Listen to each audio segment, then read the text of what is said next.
Oi pessoal, bem-vindos a mais uma aula de bio e o assunto da aula de hoje, um dos assuntos da aula de hoje é a poligenia, também chamada de herança quantitativa.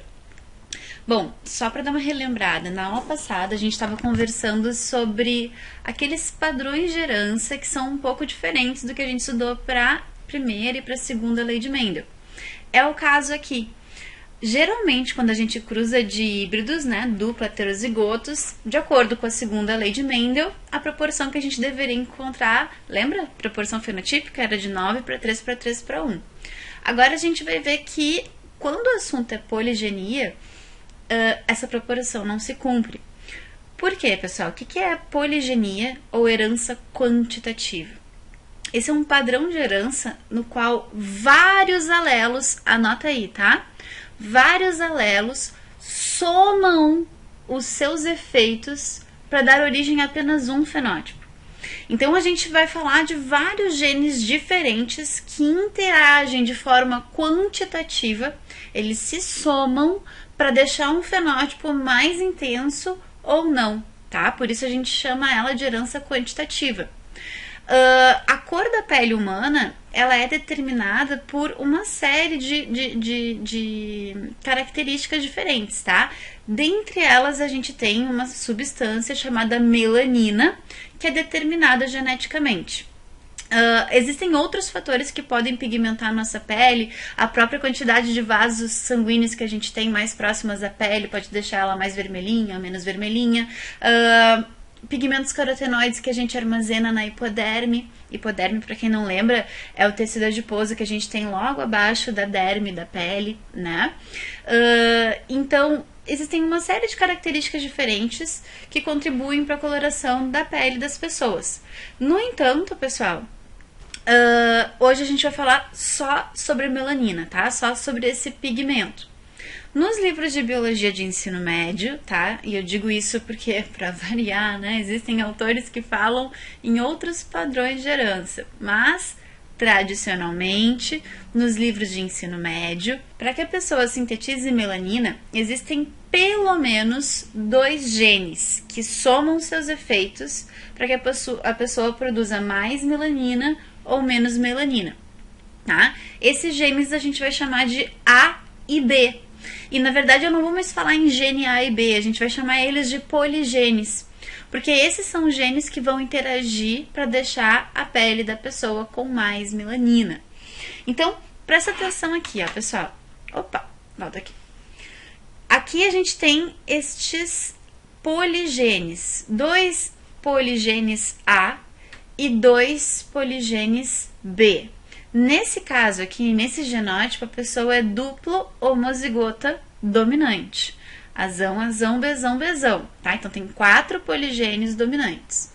O que isso significa? Significa que, nesse caso, todos os poligênios que ela herdou dizem para ela produzir o máximo possível de melanina. Fenotipicamente, o fenótipo dela será o máximo, né? Ela terá a coloração negra da pele.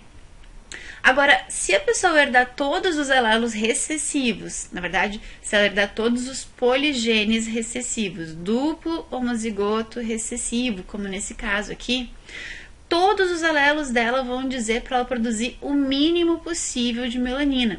Então, nesse caso, a pessoa terá o fenótipo branco, né, caucasiano. Então, o que acontece? Deixa eu só pegar minha canetinha aqui. Tanto o poligene A dominante quanto o poligene B dominante vão dar a mesma ordem. Ó, sintetiza o máximo possível de melanina, ok? Tanto o alelo A recessivo, poligene A recessivo, quanto o poligene B recessivo também vão te dar a mesma ordem. Ó, sintetiza o mínimo possível de melanina, ok?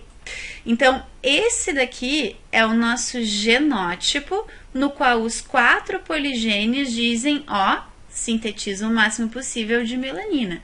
E nesse caso, a pessoa vai ter o fenótipo negro. Esse daqui é o genótipo, no qual os 4 poligenes dizem, ó, sintetiza o mínimo possível de melanina, e nesse caso a pessoa vai ter o genótipo branco. Ai, branco, então nesse caso significa que ela não vai produzir melanina, ela vai ser albina? Não, tá? Significa que todos os poligênios vão dizer, ó, produz o mínimo, tá? O caso, por exemplo, desse primeiro bebê aqui. Esse primeiro bebê, ele tem pouca melanina quando comparado aos outros 2 bebês. Por quê? Porque ele herdou todos os seus poligenes dizendo para sintetizar o mínimo possível de melanina. Ele sintetiza melanina, mas muito pouco. Tudo bem? Ah, e como é que funciona para a pessoa ser albina? Para a pessoa ser albina, a gente tem nesse caso aqui específico um caso de epistasia recessiva que nós estudamos na aula passada. Lembra que para ser albina seria um outro gene, tá? Vou fazer de conta que é o gene C. O alelo C recessivo, quando herdado em dose dupla, inibe a manifestação desses alelos aqui, desses poligenes A e B, sendo eles recessivos ou sendo eles dominantes, porque é um caso de epistasia recessiva. A e B são hipostáticos em relação a C, que é epistático. Então, Czinho inibe a manifestação deste genótipo e, portanto, nesse caso a pessoa não seria nem branca nem negra, seria albina. O albino é o cara que não produz melanina, nem o mínimo de melanina, tá? Então, nesse caso, a gente tem uma característica recessiva causada por epistasia recessiva. Existem vários lugares na África, né? Vários nomes. Algumas tribos africanas em que é comum surgirem bebês albinos, né? Por mais que eles sejam descendentes de afrodescendentes, né? Sejam todos eles descendentes de negros, eles acabam herdando alelos recessivos para o albinismo e tem todos os demais fenótipos negros, né? O aspecto do cabelo, a força muscular, tudo isso. Porém, a cor da pele, a cor dos olhos, a cor dos cabelos não consegue expressar a melanina. Então, é um caso de epistasia recessiva, tá? Muito bem. Bom, existem fenótipos intermediários, né, entre o negro e o branco, que são fenótipos cujos genótipos têm uma quantidade intermediária de alelos ou poligenes dominantes ou recessivos. Por exemplo, deixa eu pegar de novo aqui meu marca-texto. No caso, de novo, tá? Do caucasiano, do branco, ele é Azinho, Azinho, Bzinho, Bzinho. O mulato claro, ele tem apenas um alelo dominante. Não importa se é o A ou se é o B. Mas se ele tem um poligene dominante, então ele já tem 3 alelos dizendo, ó, faz o mínimo, mas tem um dizendo, ó, faz o máximo. Então ele já produz um pouco mais de melanina do que o caucasiano. O médio, ele vai ter 2 alelos, 2 poligenes dominantes, não importa quais sejam, tá? Se é azão, azão, se é o bezão, bezão, ou se é um azão e o bezão, a ideia é a mesma. Tu tem 2 poligenes recessivos aqui, 2 poligenes recessivos aqui, 2 poligenes recessivos aqui. Então, esse é o médio, porque ele vai produzir um pouquinho mais de melanina do que o claro. O escuro, ele já vai ter 3 poligenes dominantes. E, de novo, não importa quais. São 3 dominantes e 1 recessivo. Aqui, nesse caso, seria o Bzinho. 3 dominantes e 1 recessivo. Aqui, nesse caso, seria o Azinho. E o negro, já falamos, ele vai ter, genotipicamente, 4 poligenes dominantes, tá?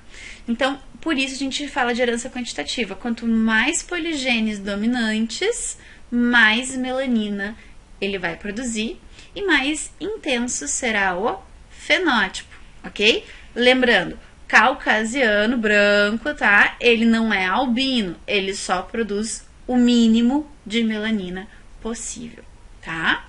O albinismo, reitero, é um caso de epistasia recessiva. Muito bem. Bom, então, como é que ficaria a proporção fenotípica esperada para o cruzamento entre dihíbridos, duplo heterozigotos?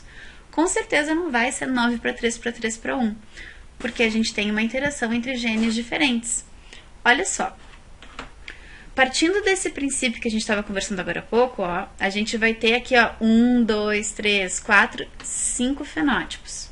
Ah, uma regrinha interessante que vale a pena a gente registrar aqui. Escreve aí pra mim, tá? O número de poligenes vai ser igual ao número de fenótipos menos 1, tá? Digamos que a questão ela só te dê os fenótipos. Olha, tal herança tem 5 fenótipos possíveis, certo? E aí tu tem que descobrir qual é o efeito aditivo de cada gene. Só que para isso tu precisa saber quantos poligenes existem. Então, se ele te falar, olha, se é um caso de herança quantitativa e eu tenho 5 fenótipos possíveis, quantos poligenes estão interagindo aí para te dar origem a esses 5 fenótipos? Bom, o número de poligenes é igual ao número de fenótipos menos 1. Então, nesse 4 são 4 poligenes. Como é o caso aqui do que a gente vinha conversando, ó. São 5 fenótipos, 1, 2, 3, 4, 5. E são 4 poligenes no total. Quais são eles? Poligene Azão, poligene Azinho, poligene Bzão, poligene Bzinho. Esses são os 4 poligenes que têm efeito aditivo. Certo, pessoal? Muito bem. Então, e aí? E se eu cruzar de híbridos? E se eu cruzar, nesse caso aqui, 2 mulatos médios? Azão, Azinho, Bzão, Bzinho, cruzando com Azão, Azinho, Bzão, Bzinho. Vai dar o 9 para 3 para 3 para 1? É claro que não. Observa comigo, olha só. Aqui tu tem o teu duplo homozigoto dominante que vai ser negro. Tu vai ter apenas um genótipo Azão, Azão, Bzão, Bzão. Logo, nas tuas 16 possibilidades, apenas um indivíduo será negro. Cruzando esses 2 indivíduos mulatos médios, tu também tem das 16 possibilidades apenas um indivíduo que vai ser duplo homozigoto recessivo. Então, tá aqui ele. No meio do caminho, tu vai ter o quê? Tu vai ter 1, 2, 3, 4, 5, 6 indivíduos que são mulatos médios, tá? 6 em 16. Depois tu vai ter aqui 1, 2, 3, 4 indivíduos que são mulatos escuros e 1, 2, 3, 4 indivíduos que são mulatos claros, tá? Então, a tua proporção fenotípica não vai ser 9 para 3 para 3 para 1. Nesse caso, vai ser 1 para 4 para 6 para 4 para 1, tá? Existem alguns exercícios um pouco mais complexos, como é o caso, por exemplo, daqueles que consideram a coloração dos olhos. Existem, se não me engano, tá? Não quero mentir para vocês, tá? Mas existem, se não me engano, 10 poligênios no total, tá? Que interagem para dar origem à cor dos nossos olhos, tá? Então, significa que existem 5 genes, mas 10 poligenes, né? Porque Azão, Azinho, Bzão, Bzinho, Czão, Czinho, Dzão, Dzinho, Ezão, Ezinho, por exemplo. Se o indivíduo tiver todos os poligenes recessivos, aí os olhos são bem clarinhos, bem azuis, porque produzem pouca melanina. Se todos os poligenes forem dominantes, aí o indivíduo produz muita melanina, fica com os olhos negros. E todos os fenótipos intermediários, o castanho, o verde, o mel, enfim, vão ter uma quantidade diferenciada de poligenes dominantes e poligenes recessivos. Mas tu vai resolver isso exatamente da mesma forma que a gente fez aqui. Tu vai pegar esses 5 poligenes, vai dar uma olhadinha em quais são os gametas que ele pode vir a produzir, de acordo com o que nós estudamos lá no módulo 13, vai construir teu chiqueirão e vai ficar vendo qual é a cor de cada olho. Sim, tu pode fazer isso, ou tu pode pegar um atalho e lembrar deste triângulo de Pascal. O que acontece aqui? A gente pode empregar isso na biologia para pegar um atalho mais simples, tá? Eu poderia ter feito sim o chiqueirão na hora da prova, ou eu simplesmente poderia ter construído o triângulo de Pascal para descobrir a proporção fenotípica. Para quem não lembra como se constrói esse triângulo de Pascal, olha só. Você vai fazer um triângulozinho, tu vai colocar o 1zinho numa ponta e vai puxar um para cada uma das suas pontinhas, tá? Sempre vai fazendo assim, vai para a segunda linha, puxa um para cá, um para lá. Vai para a terceira linha, puxa um para cá, um para lá. E aí aqui no meio, quando começa a aparecer esses quadradinhos intermediários, tu vai somar esses dois aqui para dar o resultado. Então, tu soma 1 mais 1 aqui vai dar 2. Puxa umzinho para a ponta, puxa umzinho para a ponta. Ó, apareceu esse 3 aqui no meio.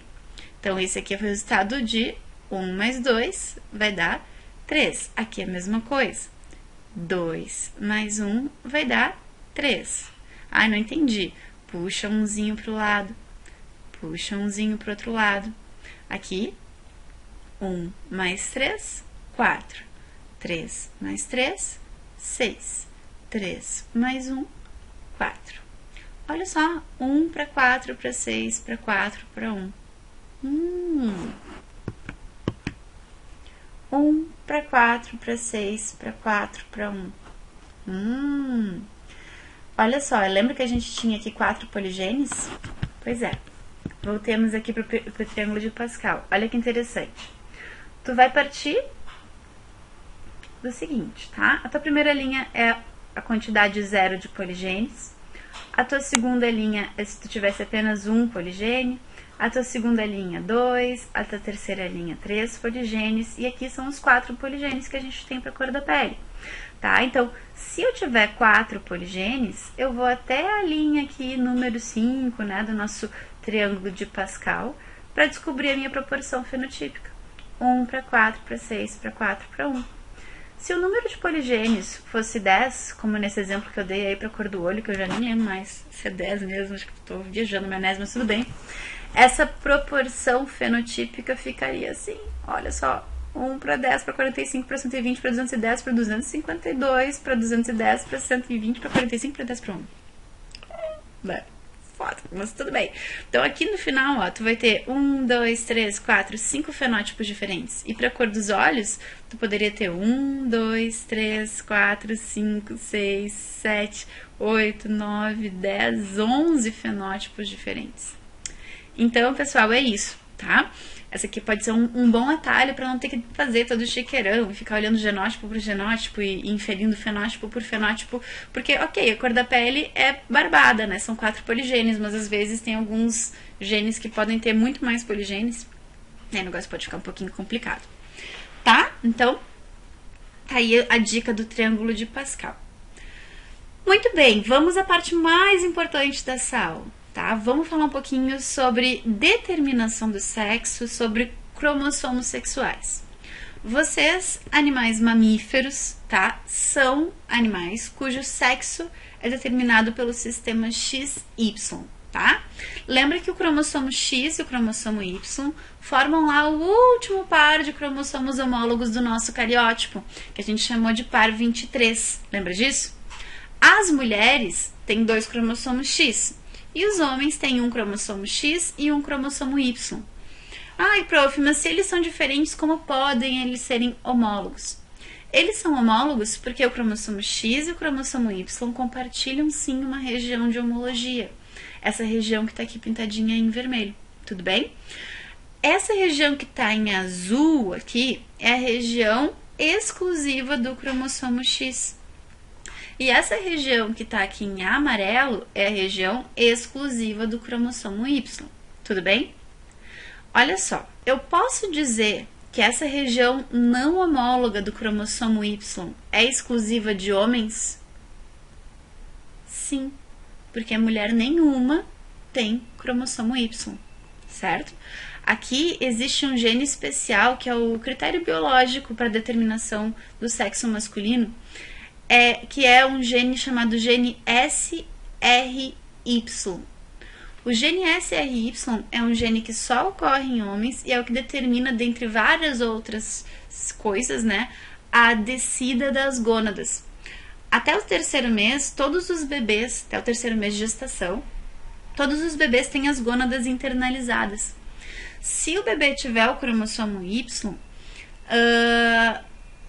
em algum momento, ali pelo 3º mês, o gene SRY vai se ativar. Quando ele se ativa, ele ativa vários genes que tem nos outros cromossomos, nos cromossomos autossomos. E existe uma cascata metabólica que determina a masculinização desse bebê.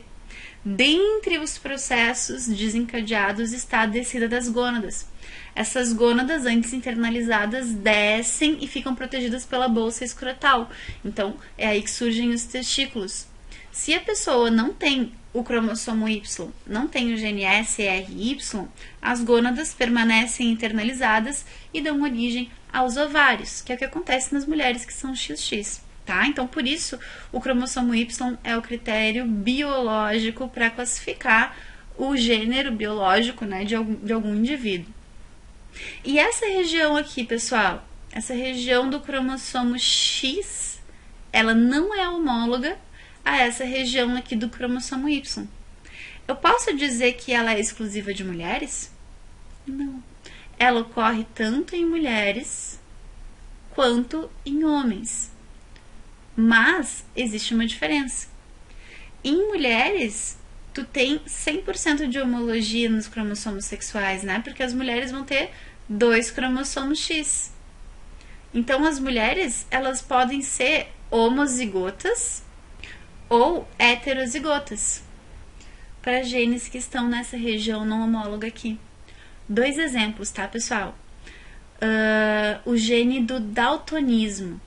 Para uma mulher ser daltônica, ela precisa herdar 2 cromossomos X. E aí, nessa região não homóloga aqui, está o gene D, responsável pelo daltonismo.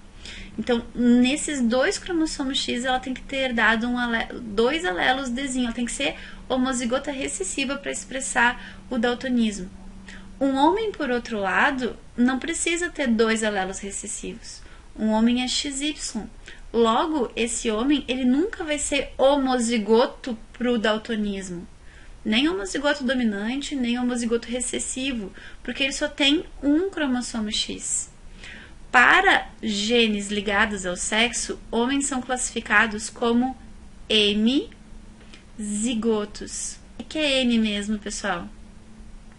M significa parcial. Tá? Eu não posso dizer que ele é homozigoto pro daltonismo. Por quê? Porque ele só tem um cromossomo X. Para ser homo, ele tem que ter 2 coisas iguais, não é verdade? Para ser heterozigoto, ele tem que ter 2 coisas diferentes. E nesse caso, ele só tem um cromossomo X, logo ele vai ser sempre hemizigoto para os caráteres ligados a essa região não homóloga do cromossomo X. Um segundo exemplo que a gente poderia dar de caráter ligado ao sexo aqui seria o exemplo da hemofilia. Mulheres podem ser homozigotas ou heterozigotas para hemofilia. Homens não. Eles só podem ser hemizigotos para hemofilia. Por isso que é muito mais fácil para homens do que para mulheres expressarem doenças ligadas ao cromossomo X.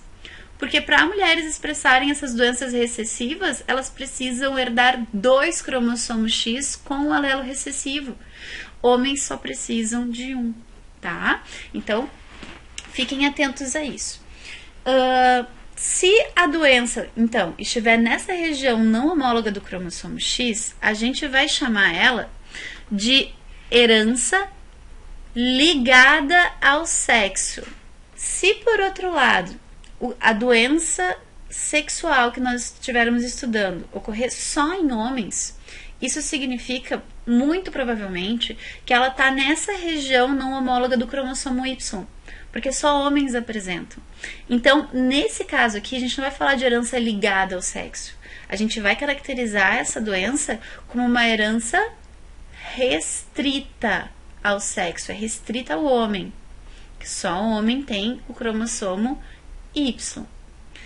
E se a doença que a gente está estudando estiver nessa região homóloga do X e do Y, a gente vai, eu não vou escrever aqui, vocês escrevam aí, por favor, tá? A gente vai caracterizar essa doença como herança pseudo-autossômica. Por que ela é pseudo-autossômica? Porque nesse caso aqui, né, para genes que estão localizados nessa região do cromossomo X e do cromossomo Y, a gente vai ter aqui, pessoal, uma herança normal. Por quê? Porque homens e mulheres podem ser homozigotos ou heterozigotos para esse caráter, já que esse caráter ocorre tanto no X quanto no Y.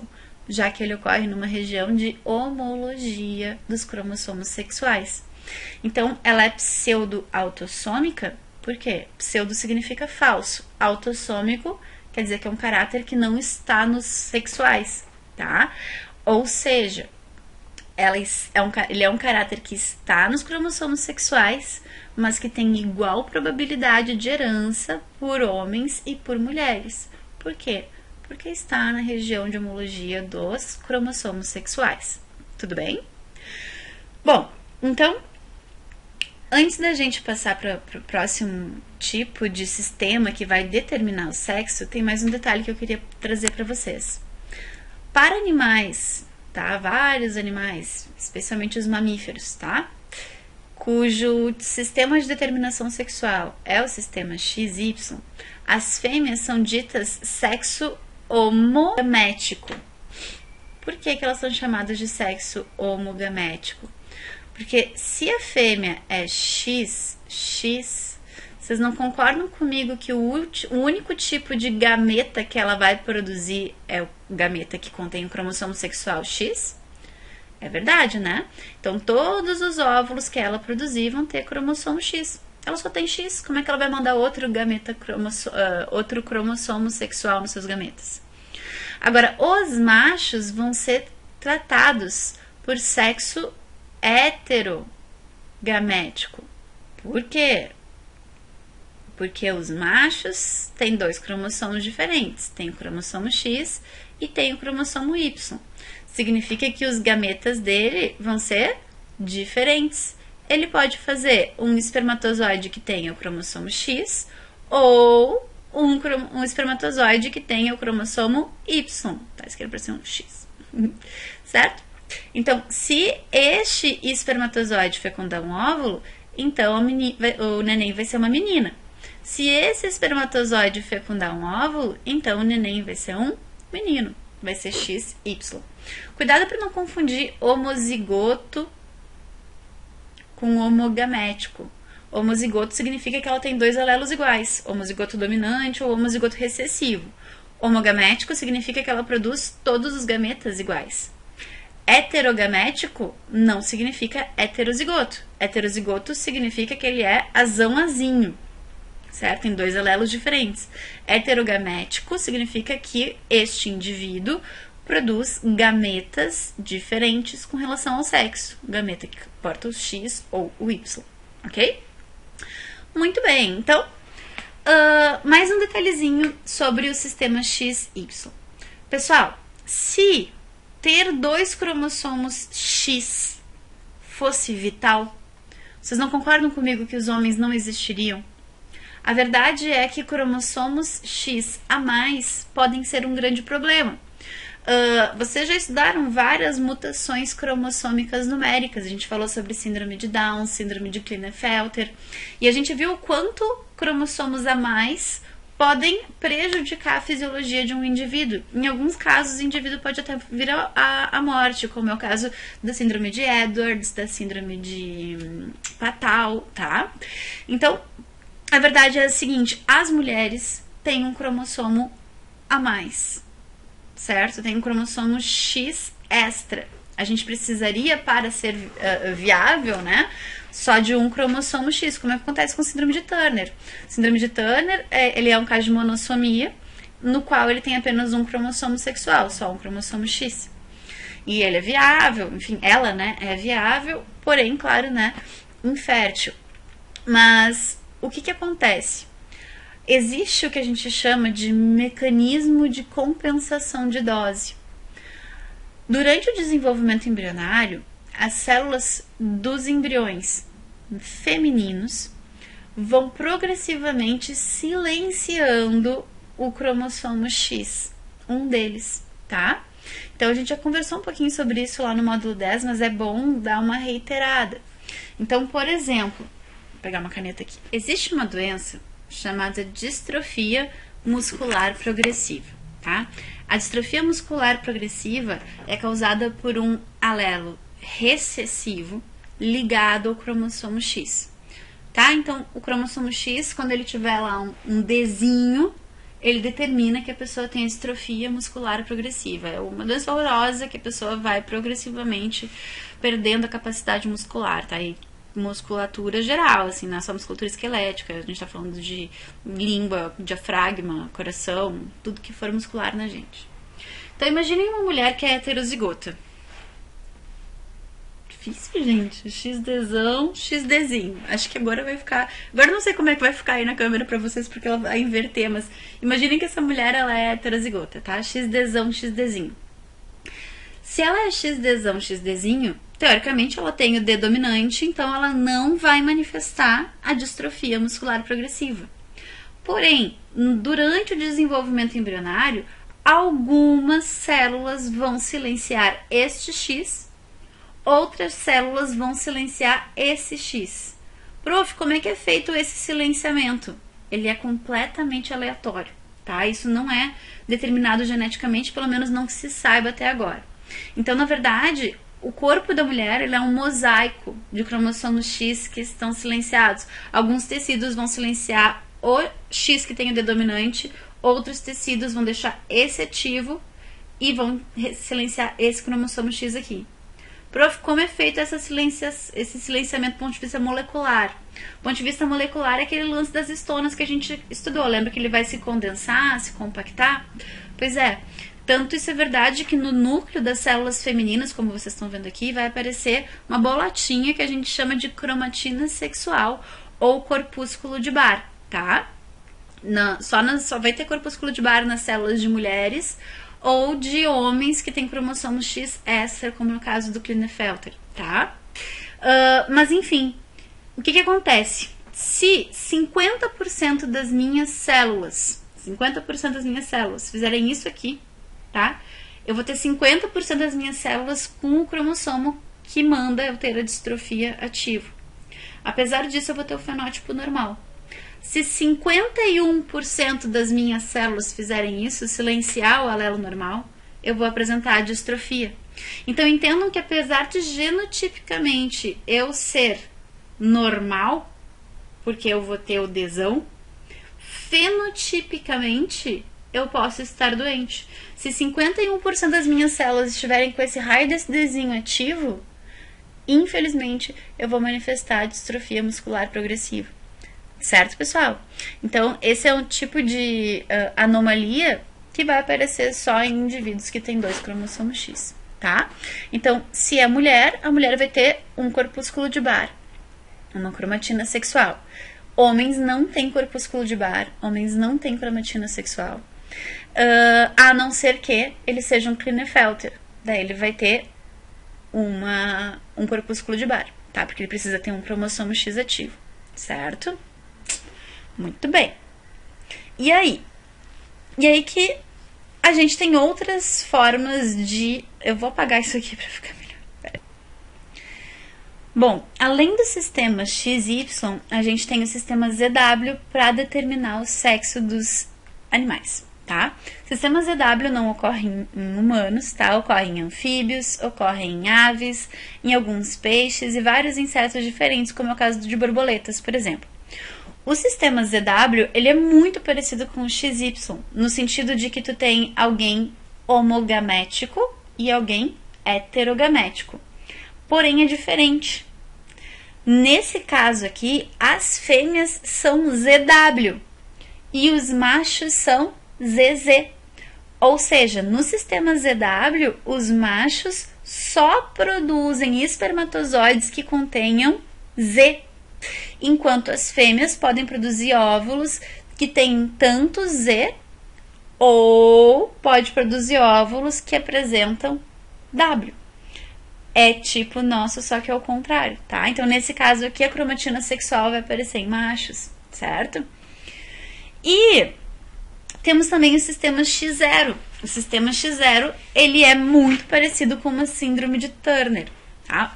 Esses insetos são todos aqui diploides, tá? O que acontece com gafanhotos, com as baratinhas, tá? Esses animais aqui, eles são diploides. 2N, que nem a gente, são formados pela união de um espermatozoide com um óvulo, tá? Então, são 2N. Tem pares de cromossomos homólogos, com exceção do que diz respeito ao cromossomo sexual. Nesse caso aqui, pessoal, As fêmeas, elas vão ser como nós mulheres, homogaméticas, XX. Os machos, eles vão ser como uma pessoa que tem síndrome de Turner. Eles têm apenas um cromossomo X. Eles têm uma monossomia, certo? Sexual. Isso significa o quê? Significa que a fêmea é o sexo homogamético e o macho é o sexo heterogamético, porque pode fazer espermatozoide que contenha o cromossomo sexual X ou que não contenha nenhum cromossomo sexual, tá? Então a diferença entre machos e fêmeas no sistema X0 está na quantidade de cromossomos sexuais. As fêmeas têm 2 e os machos têm apenas 1. Mas um detalhe importantíssimo, esses indivíduos são diploides. Todos os outros cromossomos autossômicos em machos ocorrem aos pares. Tá, pessoal? Isso tem que estar bem claro para vocês. Apenas o par sexual, tá? Não ocorre em par. No caso dos machos, ele só tem um cromossomo sexual e as fêmeas têm 2, tá? Muito bem. Então, XY, ZW, X0. E vamos ver como que isso pode ser cobrado nas provas. Ó, e tem uma questão de 2017 da UFRGS, tá? Que fala sobre as diferenças de herança autossômica e de herança ligada ao cromossomo X. Olha só. No bloco superior abaixo, estão citados 2 termos utilizados na determinação do padrão de herança monogênica das famílias. Monogênica quer dizer que é um gene só. No inferior, os critérios envolvidos na descrição dos termos. Associe adequadamente o bloco inferior ao bloco superior. Então, com 1, a gente vai colocar que a herança é autossômica, com 2, a gente vai dizer que ela é ligada ao X. Bom, presença igual em homens e em mulheres. Herança autossômica tem igual probabilidade de ocorrência em homens e mulheres. É o chiqueirinho normal que a gente vem fazendo até aqui, tá? Se tu cruzar heterozigotos, tanto faz se é homem ou se é mulher. Cruzamento entre azão, azinho, vai dar o quê? Vai dar 3:1, certo? Agora, se a gente está falando de herança ligada ao X, a gente sabe que é mais fácil para homens apresentarem a doença do que para mulheres. Então, aqui a nossa resposta vai ser 1. Transmissão direta de homem para homem. Se aqui a gente tivesse uma opção ligada ao Y, tá? A gente colocaria aqui ligada ao Y, com certeza vai ser transmitida direto de homem para homem. Mas imaginem o seguinte, pessoal. Aqui a gente tem um casal, tá? Uma mulher e um homem tiveram um menino. Vamos pensar um pouquinho em cromossomos sexuais. A mulher é XX, o homem é XY. A mãe vai mandar qual cromossomo sexual para o filho dela? Vai mandar o cromossomo X, porque ela é homogamética. Ela só pode mandar o X, né? Agora, para fazer um menino, o pai com certeza mandou o cromossomo Y para este menino, certo? Então, eu vou dizer que na herança ligada ao X ocorre transmissão de homem para homem? É claro que não, porque o homem não transmite X para o filho homem, ele transmite Y para o filho homem, certo? Então, nesse caso aqui, só pode ser herança autossômica também, tá? Aí a terceira. Homens afetados terão todas as filhas afetadas se a característica for dominante. Vamos desenhar aqui também um heredograma para ter certeza disso. Então, eu vou fazer aqui, ó, um casal, que tá o homem, que ele é afetado, uma mulher normal, e aí eu vou botar aqui que eles têm 4 filhos. Um menino e 3 meninas. E as 3 meninas são afetadas. Fiz o meu heredograma aqui, tá? Vou testar se esse pode ser um caso de herança ligada ao cromossomo X. Homem afetado terá todas as filhas afetadas se a característica for dominante. Então, aqui está o homem afetado. se a característica for dominante ligada ao X, como propõe a número 2. Esse indivíduo vai ser XY, vou botar aqui que vai ter um Azão, porque diz que a característica é dominante. O Y, que não contém esse gene que dá essa doença, né? Não vai ser passado para as meninas, porque as meninas são XX, certo? Elas vão herdar um X da mãe e um X do pai. O Y normal vai ser passado para o filho. Agora, todas as filhas necessariamente vão ter que receber um X paterno. Não concordam comigo? Então, se o X paterno tem uma doença dominante, todas as filhas vão herdar esse X azão com essa doença dominante. E todas elas serão afetadas também, não tem opção. Porque o pai só pode mandar X para a menina. E se o X dele tem uma doença dominante, todas as meninas vão herdar essa doença dominante, tá? Então, a nossa resposta para a 3 é 2, tá? Homens afetados terão todas as filhas afetadas se a característica for dominante. 4.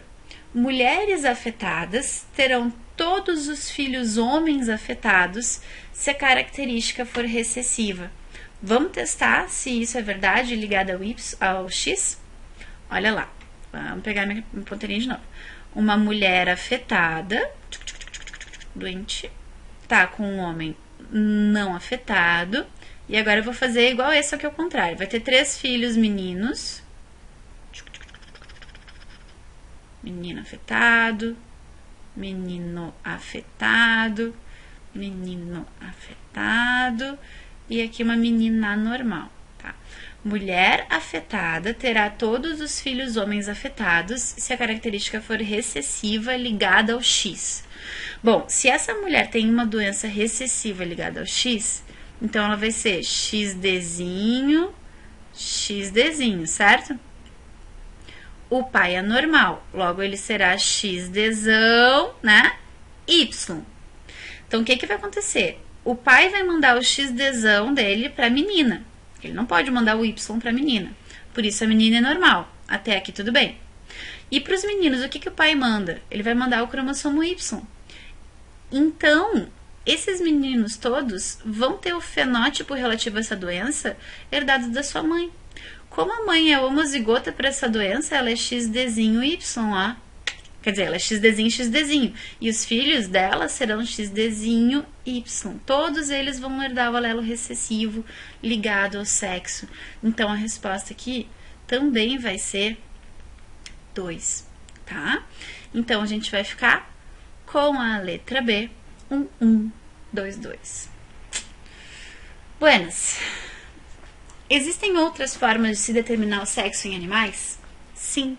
Existe a partir do sistema de ploidia e a partir do sistema de temperatura. A ploidia é o que acontece nos insetos himenópteros, que são geralmente os insetos sociais, como o caso de abelhas, cupins, formigas. Esses animais, eles podem ser diploides ou haploides. Nesse caso aqui, as fêmeas, pessoal, elas sempre serão diploides, serão resultado de um óvulo que foi fecundado por um espermatozoide, certo? Então, elas sempre serão diploide porque sempre vão ter pares de cromossomos homólogos ali. Agora, para que os machos nasçam, a fêmea rainha, ela coloca um óvulo que não foi fecundado. Esse óvulo haploide se desenvolve por um processo mitótico, sem nenhum tipo de fecundação. Então, um óvulo vai se dividir em 2 células, 2 em 4, 4 em 8, 8 em 16, e assim vai indo até que se desenvolva em um macho haploide. Esse macho será haploide e ele se desenvolveu a partir de um processo de reprodução assexuada que nós chamamos de partenogênese. Então, o que é a partenogênese? A partenogênese ocorre quando um óvulo não fecundado se desenvolve em um indivíduo, tá? Então, guarda aí. As fêmeas são diploides e os machos são haploides. Ai, prof, é igual ao sistema X0. Não! Lá no sistema X0, as fêmeas e os machos são diploides. Naquele caso lá, é como se a gente tivesse uma mutação cromossômica numérica do tipo aneuploidia, porque ele só tem um cromossomo a menos, que é o cromossomo sexual. Aqui é como se a gente tivesse uma mutação cromossômica numérica do tipo euploidia, porque ele tem um grupo de cromossomos a menos. Ele é haploide, tá? Então eu realmente mexi na haploidia, eu não tenho pares de cromossomos homólogos no macho. Isso tem que estar bem claro para vocês, tá? Então o macho sempre será hemizigótico aqui e ele vai produzir os espermatozoides dele todinhos por mitose, tá?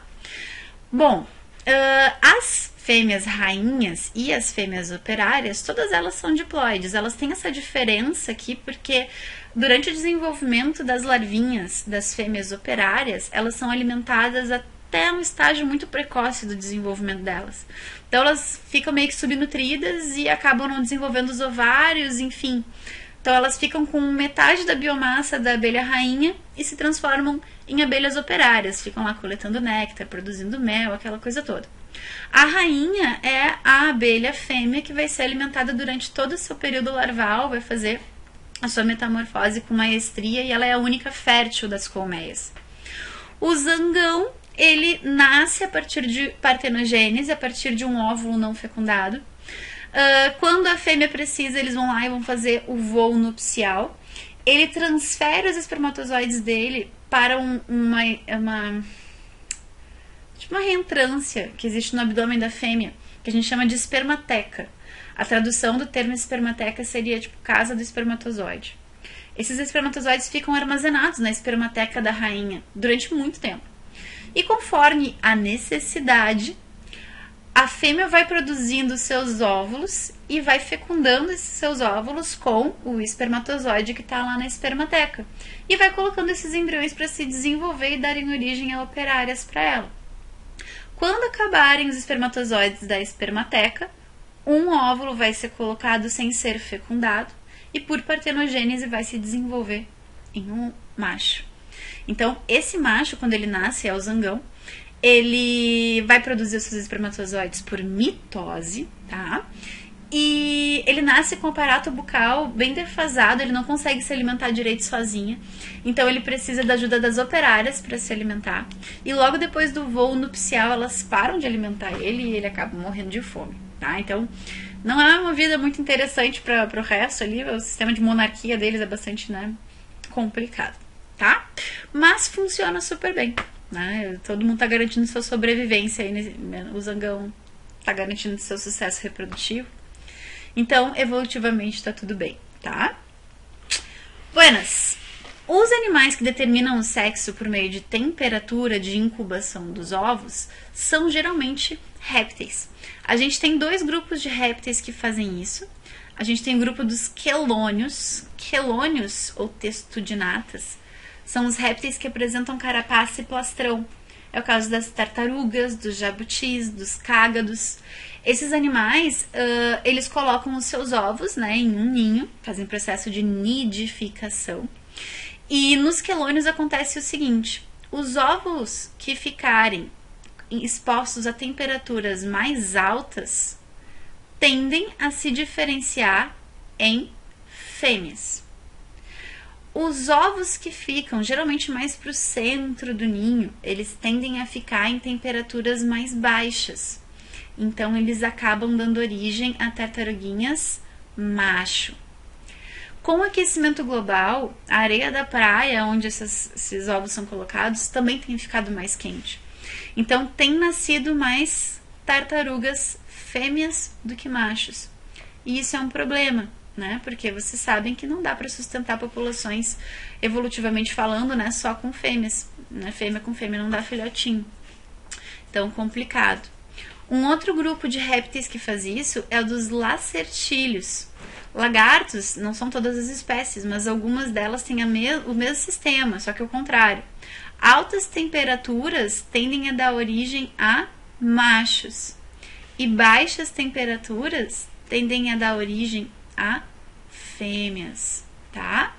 Então, quelônios e lacertílios podem ter, claro, sistema de determinação sexual a partir de cromossomos, mas esses dois grupos se destacam por ter a temperatura de incubação dos ovos como um fator determinante também. Bom, sobre herança genética, já falei para vocês algumas vezes, mas eu preciso ter certeza que vocês entenderam isso. Uma herança é dita autossômica quando ela está em qualquer um dos teus pares de cromossomos, do par 1 ao par 22, tá? Então aqui tu pode ter azão, aqui tu pode ter o bezão, bezinho, aqui tu pode ter o cesão, sabe? Esses são os seus cromossomos autossômicos. Agora, o par 23 é o par sexual. A gente vai chamar eles de heterossomos, alossomos ou cromossomos sexuais. Se eu te disser que a tua herança, que está sendo estudada naquela questão, é uma herança alossômica, então eu estou me referindo ao par sexual, ao par 23, tá? E aí tu tem que lembrar que mulheres podem ser homozigotas ou heterozigotas para características ligadas ao X, enquanto homens podem ser apenas hemizigotos, tá? Buenas. Vamos lá. Genes localizados em cromossomos sexuais, tá? Uma revisão daquilo que a gente já conversou. Botei aqui no slide para vocês. Quando a gente está falando de sistema XY, a gente sabe que pode ocorrer um emparelhamento parcial dos cromossomos sexuais XY. No caso do sistema ZW, também existe um emparelhamento parcial dos cromossomos ZW na meiose em função dos seus tamanhos diferentes. Como assim o emparelhamento parcial? Lembra que lá na prófase os cromossomos homólogos eles se pareiam?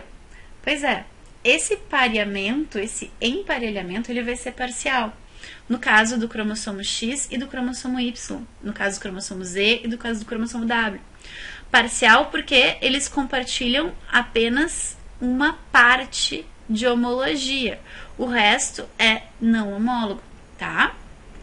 Na região homóloga tem emparelhamento entre X e Y.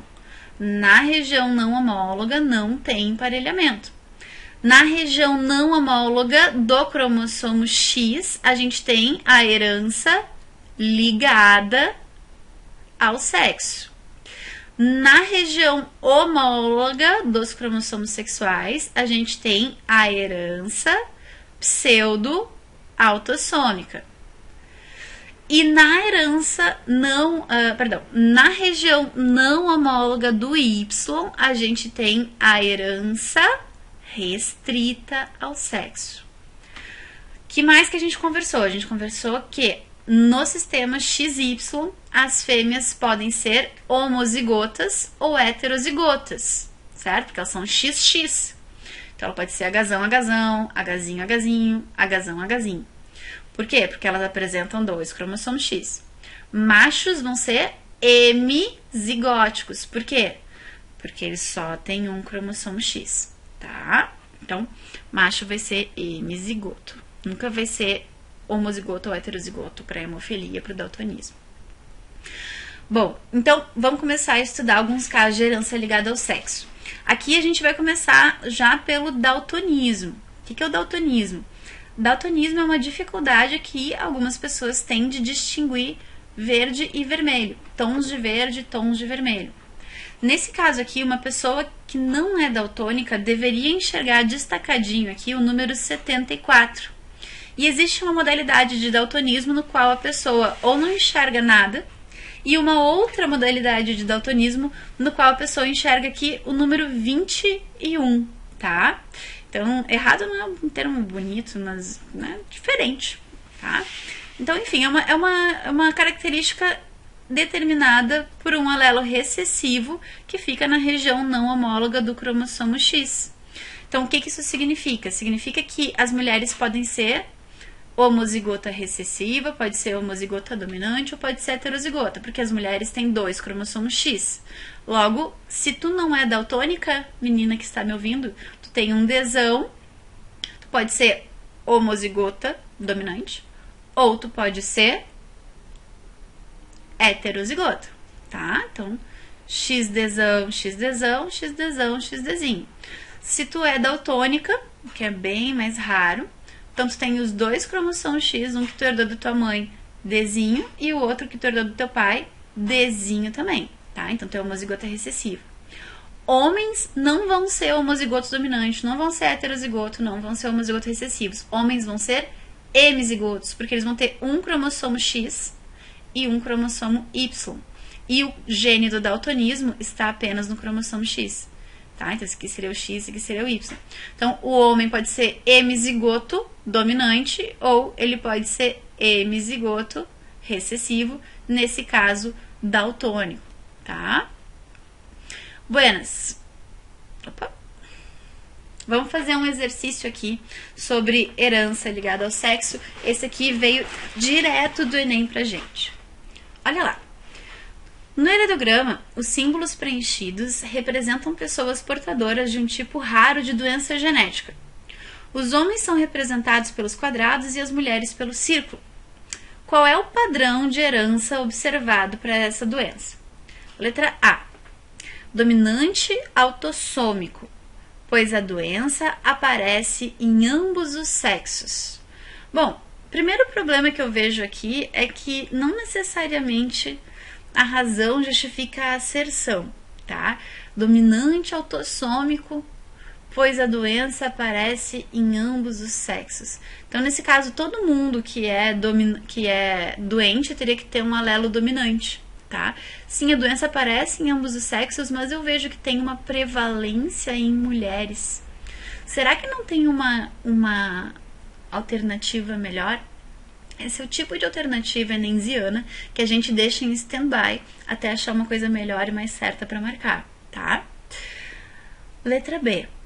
O padrão de herança dessa doença é recessivo ligado ao sexo, pois não ocorre a transmissão do pai para os filhos. Bom, ligado ao sexo significa que está na região não homóloga do cromossomo X. Vamos testar? Se a doença é recessiva ligada ao sexo, então esse homem afetado aqui, ele tem que ser XAzinho Y, não é verdade?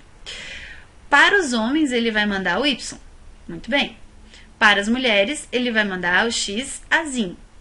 Contando que essa mulher fosse heterozigota, essas filhas aqui poderiam ser XAzinho, XAzinho, XAzinho, XAzinho, XAzinho, XAzinho, XAzinho, XAzinho. Ok. Aqui nesse caso, todas as filhas, será que todas as filhas herdariam, né, esse alelo recessivo da mãe? Essa mãe necessariamente teria que ser heterozigota, porque ela é normal. Então, teria que ser XAzão, XAzinho, e ela vai ter 1, 2, 3, 4, 5 filhas, e as 5 filhas herdaram o XAzinho. Meio difícil, né? Porque 50% de chance, ela pode mandar o XAzão e o XAzinho, não é verdade? Ah, mas ainda assim, pessoal, tá ruim, tá? Mas, enfim, aqui a gente teria recessivo ligado ao sexo. XAzinho, essa aqui é doente, tá? XAzinho, XAzinho. Ela mandaria o XAzinho dela para o menino. Ok, ele seria doente. E olha, ela tem outro filho. Então essa aqui já está eliminada, essa possibilidade, pessoal. Porque olha só. Se essa mulher é doente, então ela teria que ser XAzinho, XAzinho, certo? Ou seja, o único X que ela pode mandar para os filhos é o XAzinho. Então, esse aqui recebeu o XAzinho dela. Esse aqui receberia do pai o Y, não é verdade? Se ele recebesse o XAzinho, ele não deveria estar pintadinho também? Deveria, né? Então, com certeza, não é recessivo ligado ao sexo. Se fosse recessivo ligado ao sexo, esse menino teria que ser doente. Letra C. Vamos ver a outra possibilidade. Recessivo ligado ao Y, pois a doença é transmitida dos pais heterozigotos para os filhos. Não é verdade, gente. Olha que as meninas tudo doente, tá? Mulher não tem Y, então não tem como ela manifestar essa doença. Por isso está super errado, tá? Então, daí, e outra, os meninos aqui, eles iam ter que estar tudo doentinho. Então, não é o caso. Letra D. Dominante ligado ao sexo. Pois todas as filhas de homens afetados também apresentam a doença. Ó, que todas as filhas são afetadas e o homem é afetado. Homem afetado, todas as filhas afetadas. Mulher afetada,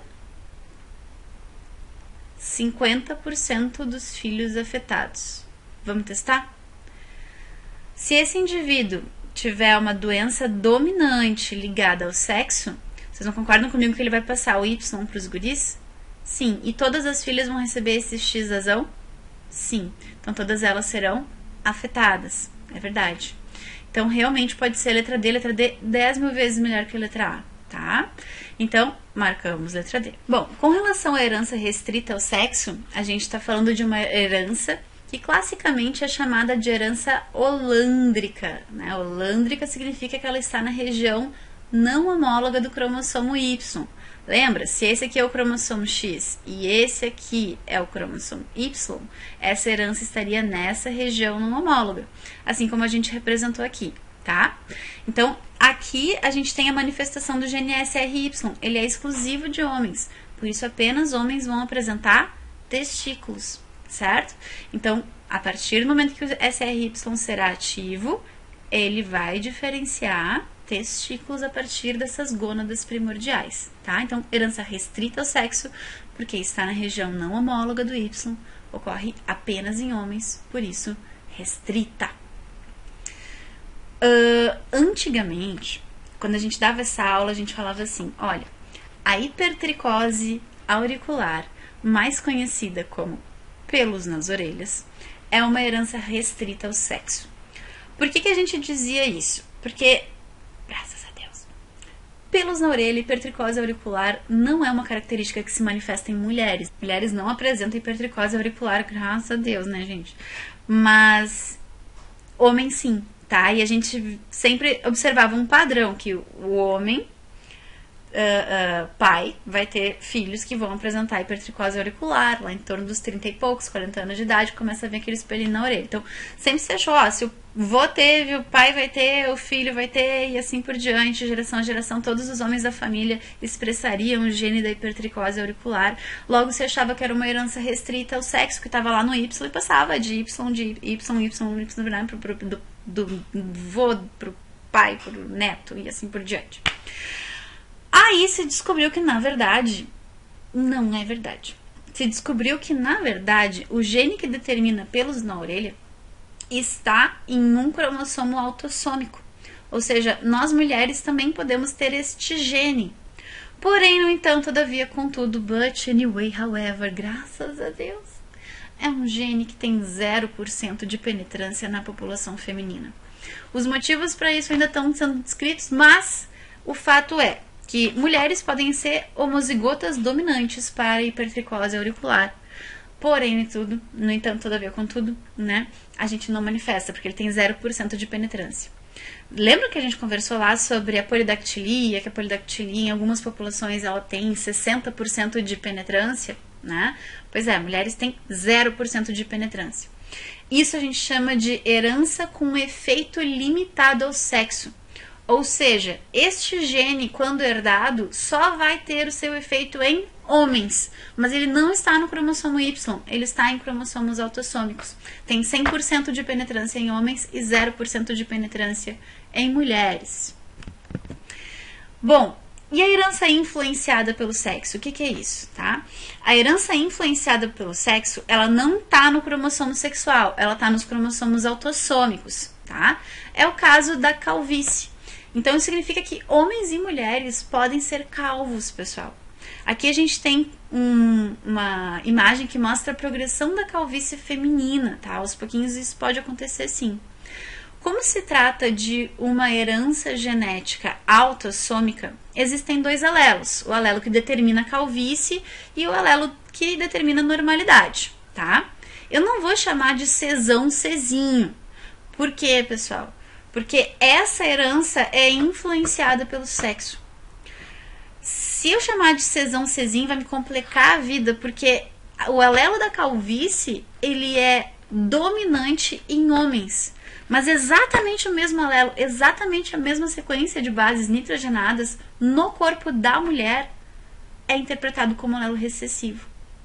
Então, a gente chama isso de herança que é influenciada pelo sexo. A mulher expressa? Expressa, mas de maneira diferente. Então, eu vou chamar de alelo C1 e alelo C2. No caso, o alelo C1 aqui, eu vou determinar que ele vai determinar a calvície. Então, o que vai acontecer com o homem, com uma mulher, se ele herdar o alelo C1? Para a mulher, esse alelo será recessivo. Ou seja, ela só vai manifestar calvície se ela for homozigota para o C1. Ela tem que ser C1, C1 para ser calva. Homem vai ter esse alelo como sendo dominante. Então, seja ele C1, C1 ou C1, C2, ele será calvo. Porque C1 para homem é interpretado como dominante. A herança é influenciada pelo sexo masculino. C2 é o alelo que determina que os cabelos sejam normais. No entanto, em mulheres, tá, ele vai ser interpretado como dominante, tá? E em homens, ele vai ser interpretado como recessivo. Portanto, mulheres C2, C2 ou C2, C1, todas elas terão cabelos normais. E homens C2, C2, apenas C2, C2 serão normais, tá? Porque para ele o C2 é recessivo. Bom, vamos fazer um exercício para ver como é que isso cai nas provas. Olha lá, URGS 2014. O heredograma abaixo se refere à herança da calvície em alguns membros da família real britânica. Supondo que nessa família a calvície tenha herança autossômica influenciada pelo sexo, ou seja, homens são calvos em homo e heterozigose e mulheres somente em homozigose, considere as afirmações abaixo, assinalando com verdadeiro ou falso. Bom, olha só, que tá a família real britânica, o príncipe Charles casou com a Lady Di e eles tiveram o príncipe William. O príncipe William é o único dessa família toda aqui que é calvo, tá? Então, o que eu sei? Bom, peguei lá do slide anterior, tá? C1 é o alelo que vai determinar a calvície, C2 é o alelo que vai determinar a normalidade. Se C1 determina a calvície, eu sei que ele é recessivo para mulheres e dominante para homens. Se o William é calvo, com certeza absoluta ele tem o alelo C1, tudo bem? Ele pode ser homozigoto, C1, C1, ou ele pode ser heterozigoto, C1, C2. Por quê? Porque para homens a calvície é dominante, tá? Então eu não sei qual é o outro alelo que o William tem, mas eu sei que ele tem um alelo para calvície porque ele fenotipicamente é calvo. Aí, ó, o que eu sei dos pais dele? Eu sei que o príncipe Charles, ele não é calvo, ele tá me dando aqui o fenótipo normal. Homem não calvo, ok? Com certeza absoluta é homozigoto. Porque o alelo da normalidade, pessoal, em homens, ele é recessivo. Então, para o homem ser normal, obrigatoriamente ele tem que ser homozigoto para C2. Charles, com certeza, é C2, C2. E a Lady Di, com certeza, é heterozigota. Lady Di tinha aqueles cabelos maravilhosos, todo mundo lembra dos cabelos da Lady Di. Então, ela é normal, fenotipicamente normal. Ela tem o C2 para ser normal. Em mulheres, C2 é dominante. Mas como ela tem o príncipe William que é calvo, com certeza quem mandou o alelo C1 para o príncipe William foi a Lady Di. E o C2 com certeza veio do príncipe Charles, né? Então, entendam isso, tá? Deixa eu até voltar aqui para ficar bem claro para vocês, pegar meu ponteirinho. Primeira coisa que eu vi é, William é calvo. Se o William é calvo, com certeza ele tem o alelo da calvície, que é o C1. Bom, próxima pergunta. Quem é que determinou que ele fosse calvo? Não pode ser o pai dele, porque o pai dele é fenotipicamente normal. A questão me disse que ele é normal. Homem, para ser normal, tem que ser homozigoto. Então, ele é homozigoto pro alelo C2. Tá? Logo, o William, com certeza, vai ser C1, C2. Porque se o pai dele é homozigoto para C2, com certeza ele mandou um C2 pro William. Enquanto a Lady Di, que é fenotipicamente normal, com certeza ela também tem um alelo para normalidade, certo? Porém, esse alelo C1 que o William herdou, com certeza veio de alguém. E não foi do príncipe Charles. Foi da Lady Di, que era heterozigota. Logo, o C2 veio do Charles, certo? E o C1 veio da Lady Di. Bom, o que mais que eu sei aqui? Eu tô vendo que a Kate, que é a esposa do William, ela é normal para calvície, então com certeza ela tem o C2. E os pais dela também são normais para calvície. O que eu posso afirmar aqui? O Michael, que é o pai da Kate, com certeza é homozigoto, porque se ele não é calvo, ele obrigatoriamente é homozigoto recessivo, C2, C2. E agora a Carol, né, que é a mãe da Kate, com certeza tem um C2, mas eu não sei dizer se ela é heterozigota ou homozigota.